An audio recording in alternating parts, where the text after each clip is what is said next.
Eu quero dividir com vocês, fazer uma pergunta. Quem é Rebeca? Quem foi Rebeca? Quem é Rivka? E uma segunda pergunta. Nós sabemos quem são as matriarcas do povo judeu, as matriarcas do povo de Israel. Mas será que nós sabemos quem são as mães das mães do povo judeu?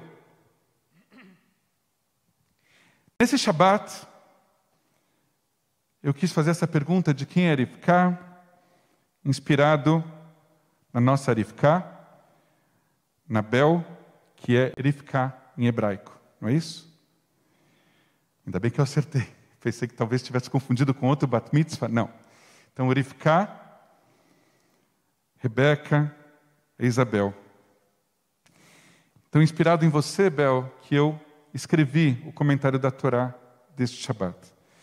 Nós vivemos numa época abençoada, quando uma jovem judia se torna uma Bat Mitzvah, lê na Torá, se envolve com um talit, ou seja, ela está empoderada pela nossa comunidade para ajudar a construir um mundo melhor. Talvez já tenha sido assim há muito tempo, se imaginarmos que houve um matriarcado antes do patriarcado, no povo judeu ou em outros povos. O que me fez pensar isso foi me lembrar das Brumas de Avalon, de Marion Zimmer Bradley, ou da Tenda Vermelha, de Anita Diamante. Conta o Midrash, uma coletânea de textos de sabedoria judaica bem antigo, que Rebeca, que Rivka, estabeleceu uma espécie de relação do tipo filha-mãe com Sara, que não era sua mãe, mas que veio a se tornar a sua sogra. Diz o Midrash assim: todos os dias em que Sara esteve viva, uma nuvem estava conectada à entrada da sua tenda. Quando ela morreu, a nuvem se afastou. Mas quando Rebeca chegou, a nuvem voltou. Todos os dias em que Sara esteve viva, as portas da sua tenda se abriam completamente. Quando ela morreu, a abertura se estreitou. Mas quando Rebeca chegou, as portas se reabriram novamente. Todos os dias em que Sara esteve viva, havia uma bênção sobre a sua halá. Quando ela morreu, a bênção cessou. Mas quando Rebeca chegou, a bênção voltou. Todos os dias em que Sara esteve viva, havia uma vela acesa do Kabbalat Shabbat da semana até pouco antes do Kabbalat Shabbat da semana seguinte. Quando Sara morreu, a vela logo se apagou. Mas quando Rebeca chegou, a vela voltou a estar acesa por uma semana. Assim diz o Midrash, a transformação do Midrash em poema, eu acho que eu tive aí a minha licença poética. Rebeca não veio ao mundo só para manter a tradição de Sara. Rebeca tinha luz própria. Ela foi capaz de renovar as tradições da geração anterior. Vista como um lírio entre espinhos por Rabbi Yitzhak, no Midrash do Cântico dos Cânticos, de Shir Hashirim Rabbah, Rebeca era assim considerada um lírio entre espinhos, porque desde os 13 anos, ela já mostrou que era responsável pelos próprios atos, e não seguiu a maldade do irmão Lavan, nem do seu pai Betuel. Eu perguntei no início, quem são as mães das mães do povo judeu? Da mãe de Rebeca, não sabemos nada. Sabemos somente que Rebeca teve uma mulher que cuidou dela, e esta se chamava Dvora, Débora.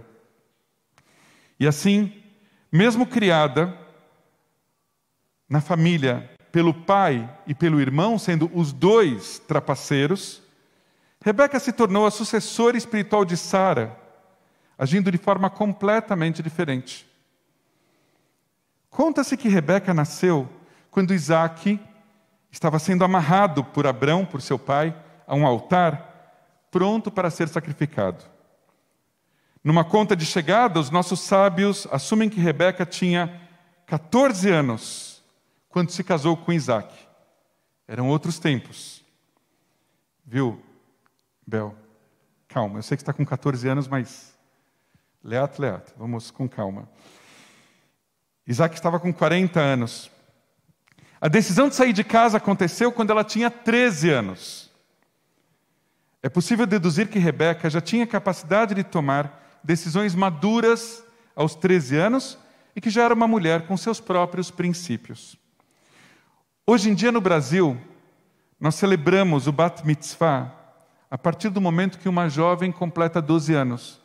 Mas é importante frisar, por conta da pandemia, a Bel está se tornando uma Bat Mitzvah aos 14, não é isso? Aos 14 anos. O que mostra que a gente não pode celebrar o Bat Mitzvah antes dos 12, mas depois dos 12, no momento mais propício, nós podemos. E eu entendo que o momento mais propício agora é esse em que as sinagogas começam a ser abertas novamente com segurança. Nos Estados Unidos, no movimento judaico-reformista e no movimento liberal, as jovens celebram o Bat Mitzvah a partir dos 13 anos, exatamente a mesma idade de Rebeca, quando ela saiu de casa. Uma professora especializada em mulheres no mundo bíblico, professora Carol Myers, afirma que a proatividade e a maturidade de Rebeca, muito nova ainda, ela tirava água do poço, enchia garrafas, dava de beber para os homens e para seus animais. Toda essa atividade e proatividade de Rebeca contrastava muito com a aparente passividade do seu noivo, de Isaac. É como se Rebeca fosse a verdadeira filha de Sara, que também era uma mulher que tomava atitudes, e não Isaac. Rebeca também é a única matriarca a receber uma mensagem direta de Deus, a quem questiona e para quem Deus responde. Na nossa paraxá, ela se pergunta se esses dois estão brigando dentro de mim quando ela estava grávida, para que eu preciso disso? E Deus diz para ela, tem duas nações dentro de você. Já idosa, quando seu marido Isaac fica cego, Rebeca enxerga cada vez mais longe. O seu papel na dinâmica familiar é determinante para que Jacó, o filho mais caseiro, com a pele lisa, talvez uma forma da Torá trazer características tidas como do universo feminino, leve adiante a linhagem do povo judeu no lugar do truculento Esaú, com características, vamos dizer assim, mais masculinas. Rebeca aponta para um futuro que prefere Jacó, símbolo do feminino que exalta a moderação e o diálogo, em vez de Esaú, símbolo do masculino que exalta, daquele masculino ruim, que exalta o radicalismo, a grosseria e a violência. Dada a centralidade de Rebeca na Torá, devemos agradecer a presença divina por nos legar os exemplos de Sara, cuja mãe é desconhecida, Rebeca, cuja mãe também é desconhecida, Raquel e Leia, as duas irmãs, cuja mãe também é desconhecida. Ou seja, nós não sabemos quem são as mães de nenhuma das matriarcas do povo de Israel. E isso é muito estranho. Segundo o Midrash, o nome da mãe de Raquel e Leia era Adina. Nossas maravilhosas matriarcas, portanto, deram visibilidade à mulher na nossa tradição. Direito este que foi negado às mães das mães do povo judeu. Nos nossos tempos, nós precisamos ajudá-las a dar visibilidade às mulheres na nossa comunidade, a dar visibilidade às mulheres onde quer que elas estejam e de qualquer povo. Bel, você que é a nossa Rivká, a nossa Rebeca, não precisa levantar, fica aí. Seja muito feliz, Bel, na sua entrada para a maioridade judaica. Que você dê continuidade a este legado empoderado e criativo do feminino judaico. Shabbat Shalom e Mazal Tov.